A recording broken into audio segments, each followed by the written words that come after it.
प्रिय विद्यार्थियों, आज हम राजनीति विज्ञान के पेपर सेकंड में बीए पार्ट फर्स्ट के पेपर सेकंड में मनु की सामाजिक व्यवस्था के बारे में चर्चा करेंगे। मनुस्मृति में सामाजिक व्यवस्था को महत्व के साथ में चित्रित करते हुए सामाजिक व्यवस्था के नैतिक आधारों, समाज के संगठन के सिद्धांतों, विभिन्न वर्णों के कर्तव्यों और सामाजिक व्यवस्था में राज्य के दायित्वों का बहुत ही विस्तार से विवेचन किया गया है। इसमें प्रथम पॉइंट है सामाजिक व्यवस्था के नैतिक आधार। समस्त प्राचीन भारतीय ग्रंथ, जिनमें वैदिक साहित्य, स्मृति ग्रंथ, महाकाव्य और नीति ग्रंथ, इन सब में सामाजिक व्यवस्था के नियमन के लिए सार्वभौमिक नियमों की व्याख्या की गई है। मनुस्मृति में भी समस्त व्यक्तियों के आचरण को नियमित करने के लिए नैतिक नियमों की व्यवस्था की गई है। इन नैतिक नियमों की संहिता को मनु ने धर्म की संज्ञा दी है। मनु ने धर्म के 5 स्रोत माने हैं: वेद स्मृति, सज्जनों का आचरण, अंतःकरण तथा राजज्ञा को धर्म के स्रोत के रूप में स्वीकार करके मनु ने सामाजिक व्यवस्था के संबंध में राज्य की भूमिका को मान्यता दी है।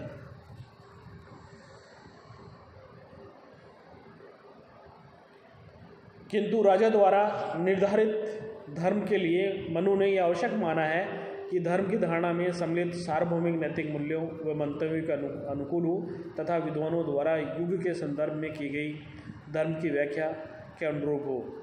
इस प्रकार मनु ने वस्तुतः धर्म को राज्य की विधायी शक्ति के प्रयोग के लिए निर्देशक सूत्र के रूप में मान्यता दी है। मनुस्मृति में सत्य और अहिंसा को समाज के सर्वमान्य मूल्यों के रूप में स्वीकृति प्रदान की गई है।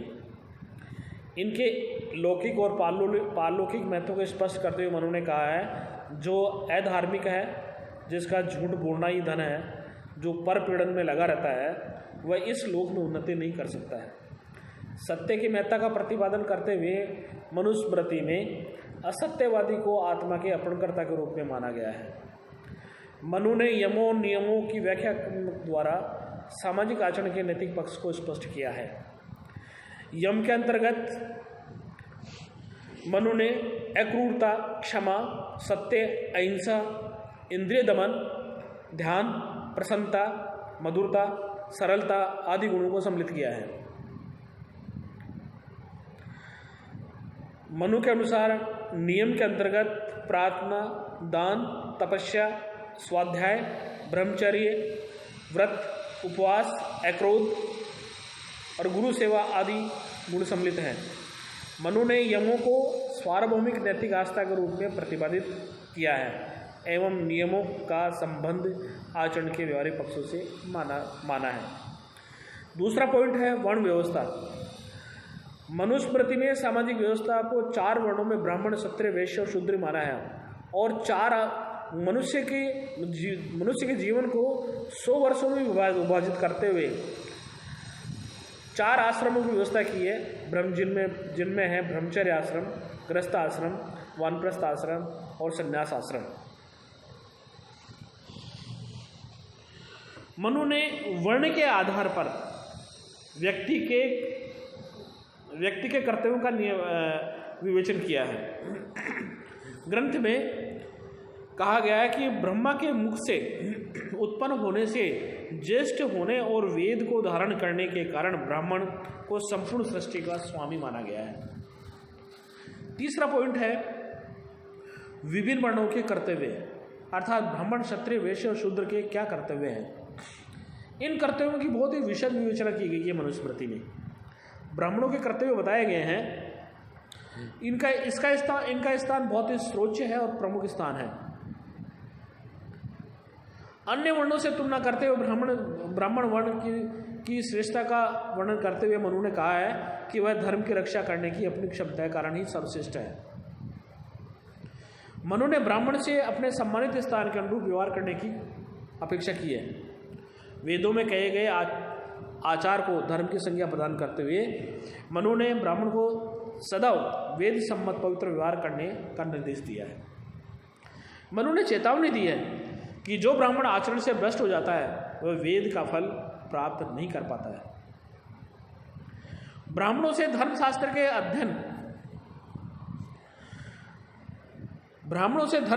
अध्ययन तथा उसे अन्य सुपात्रों तक पहुंचाने की अपेक्षा की गई है। मनुस्मृति में ब्राह्मणों के लिए सदैव आलस्य रहित होकर अपने शिष्यों को वेदों का अध्ययन करवाना अत्यंत आवश्यक माना था। इसका मतलब ये हुआ कि ब्राह्मणों का कर्तव्य, उसमें मनु ने स्पष्ट किया कि ब्राह्मण सर्वोच्च है, प्रमुख स्थान रखता है और अन्य वर्णों की श्रेष्ठता का कारण बताते हुए मनु ने कहा है कि धर्म की रक्षा की अपनी क्षमता के कारण वह सर्वोच्च है और अपने जो सम्मानित स्थान मिला है उस सम्मानित स्थान के अनुसार ही, उसकी अपेक्षा के अनुसार ही और उसके अनुरूप ही उसकी एक तरीके वो उसका व्यवहार होगा। ब्राह्मण को सदैव वेद सम्मत पवित्र व्यवहार करने का निर्देश दिया है कि जो ब्राह्मण आचरण से भ्रष्ट हो जाता है वह एक तरीके से वेद का फल प्राप्त नहीं कर पाता है। ब्राह्मणों से धर्मशास्त्र के अध्ययन तथा उसे सुपात्रों तक पहुंचाने की अपेक्षा की गई है। मनुस्मृति में ब्राह्मणों के लिए सदैव आलस्य रहित होकर अपने शिष्यों को वेदों का अध्ययन करवाना आवश्यक माना है। मनु ने 11 इंद्रियों का संज्ञान किया है। ये 11 इंद्रियां कौन कौन सी है? जिनमें पहला है कान, दूसरा चर्म, नेत्र, जीभ, नाक, गुदा, लिंग, हाथ, पैर, वाणी और मन। इनमें से प्रथम 5 ज्ञानेंद्रियां हैं और अंतिम 6 कर्मेंद्रियां हैं, जिनमें गुदा, लिंग, हाथ, पैर, वाणी, मन आता है।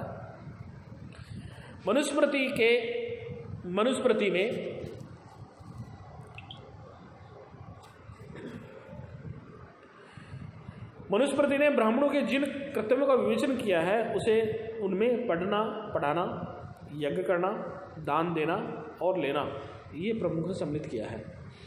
तो कहने का मतलब ये हुआ कि ब्राह्मणों को सर्वोच्च इसलिए माना गया है कि वो पवित्र व्यवहार करते हैं, पवित्र व्यवहार के अनुसार ही वो आचरण करते हैं।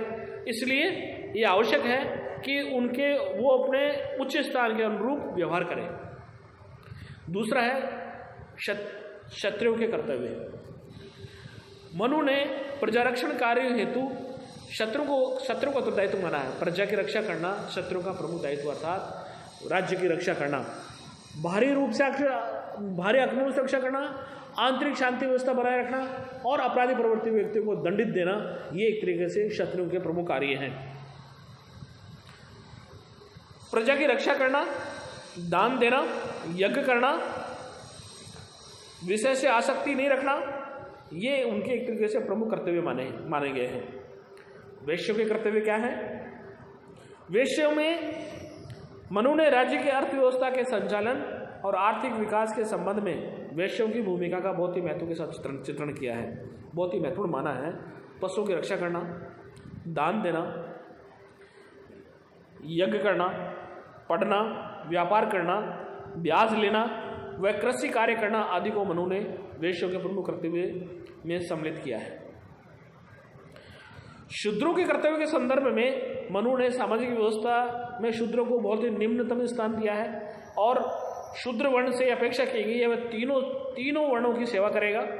और मनु के अनुसार ब्रह्मण आदि तीनों वर्णों का अनिंदक रहते हुए सेवा करने को शूद्रों का प्रधान कर्म बताया गया है। मनु का मत है कि शूद्र वर्ण के सदस्यों को अन्य वर्णों द्वारा की जाने वाली निंदा, अनिंदा, प्रशंसा पर विचार किए बिना सदैव सेवा कार्य में लगे रहना चाहिए। राज्य में चारों वर्णों में से शूद्र को ही वेदों के अध्ययन से वंचित रखा गया है। मनु ने शूद्रों के लिए वेदों का अध्ययन वर्जित ही नहीं किया, अपितु उनके द्वारा वेद के अध्ययन को गंभीर अपराध माना गया है। मनु ने कहा कि यदि शूद्र के कान में गलती से वेद मंत्र पड़ जाए तो उसे कानों में पिघला हुआ शीशा डालकर उसे दंडित किया जाना चाहिए, जो कि मनु ने किसी भी तरह से कोई तर्कसंगत आधार नहीं बताया है। चौथा है विभिन्न वर्णों के मध्य परस्पर संबंध। इन चारों वर्णों की पारस्परिकता पर एक तरीके से मनु ने जोर दिया है। चारों वर्णों के मध्य एक तरीके से परस्पर संबंध रहेंगे, तभी सामाजिक व्यवस्था का निर्वाह हो सकता है।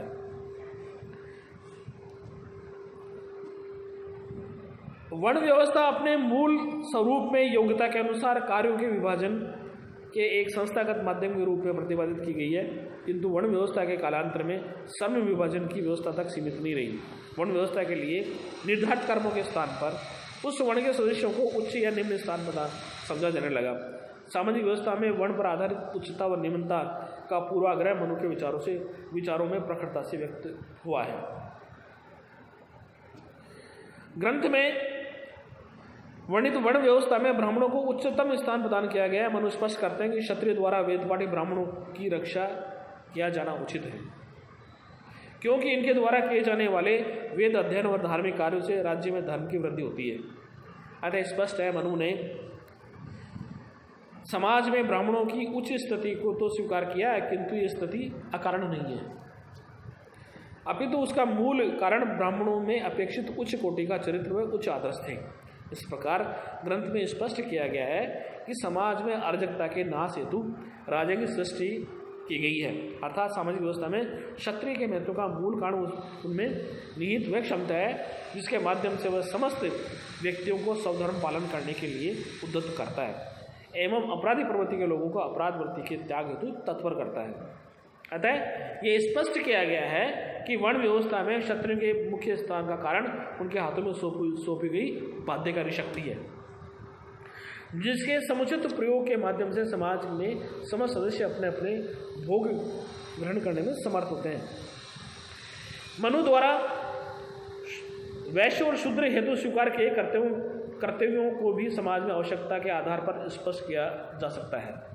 5वां पॉइंट है हमारा शूद्रों व स्त्रियों के प्रति भेदभाव।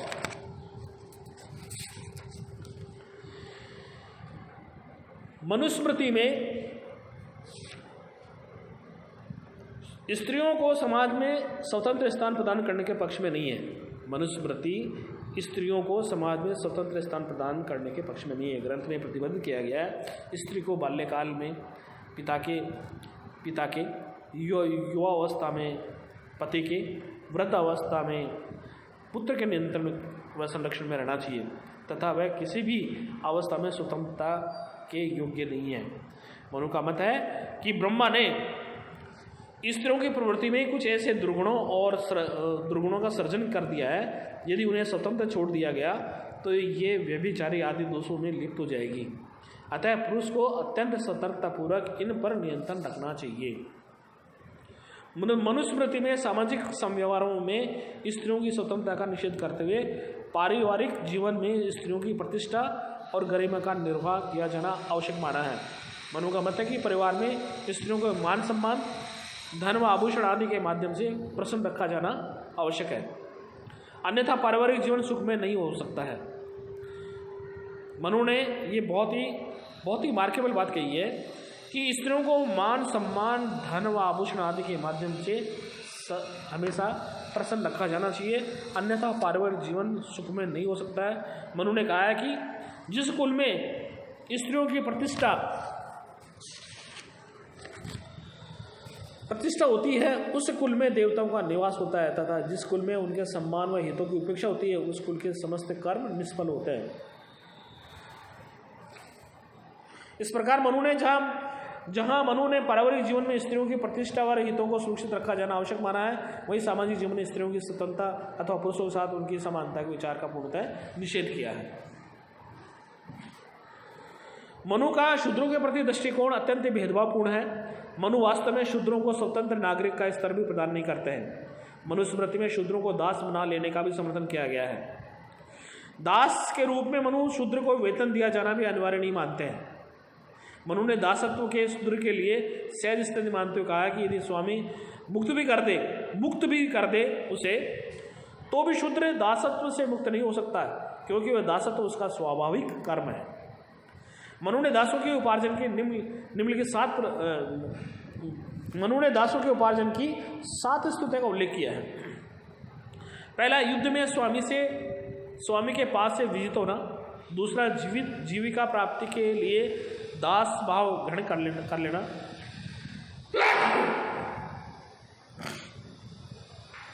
तीसरा मूल्य देकर क्रय।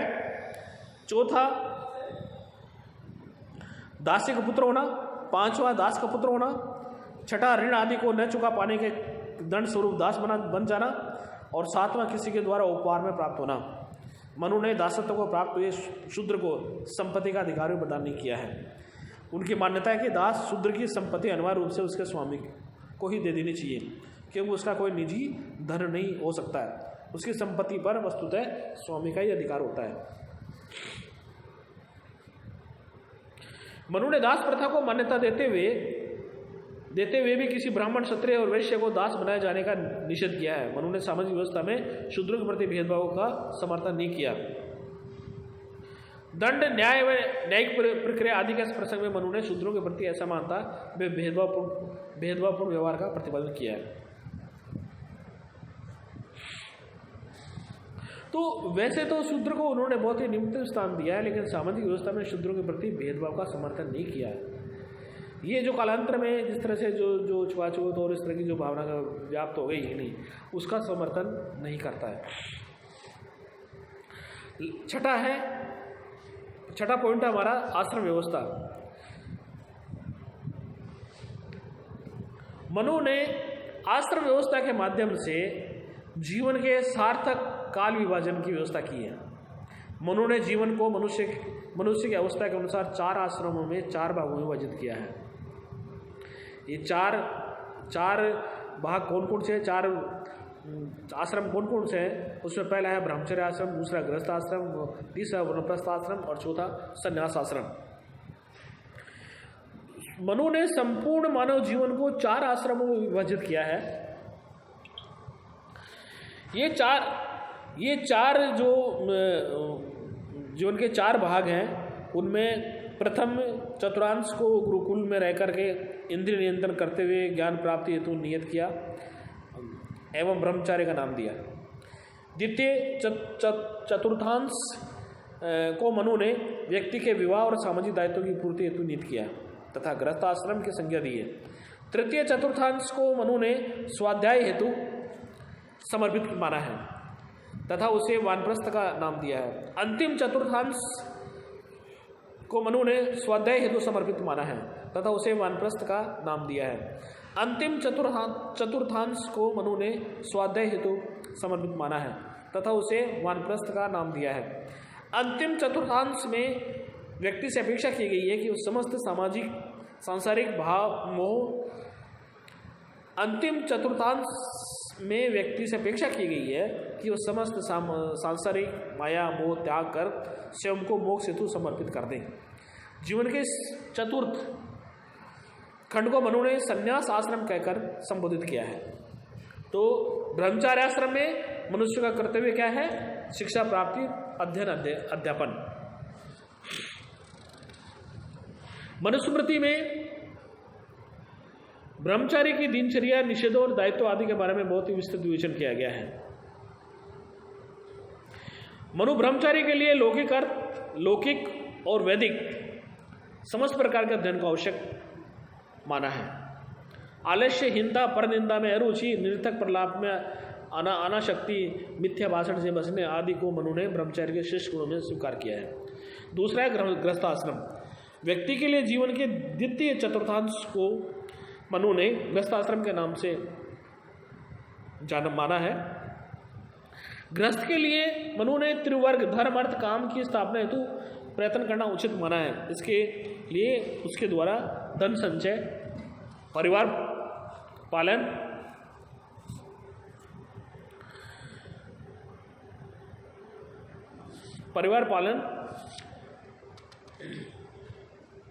मनुस्मृति में ब्राह्मण गृहस्थ हेतु दूसरे जीवन को कष्ट पहुंचाए बिना जीवन यापन हेतु धन संचय को उचित माना गया है। ब्राह्मण के लिए अत्यधिक धन संचय व सेवावृत्ति वाले जीवन यापन का निषेध किया गया है। गृहस्थ आश्रम की महत्ता का उल्लेख करते हुए मनु ने कहा कि ब्रह्मचर्य, गृहस्थ, वानप्रस्थ और संन्यास 4 आश्रम गृहस्थ से उत्पन्न होते हैं। गृहस्थ द्वारा तीनों आश्रमों में निवास करने वाले व्यक्तियों का पालन किया जाता है। इस कारण मनुस्मृति में इसे श्रेष्ठ माना गया है। तीसरा है वानप्रस्थ आश्रम। गृहस्थ के द्वारा उच्च वायु को प्राप्त कर लेने एवं जीवन की सांसारिक लक्ष्यों की प्राप्ति हेतु मनु ने उनके लिए वानप्रस्थ का विधान किया।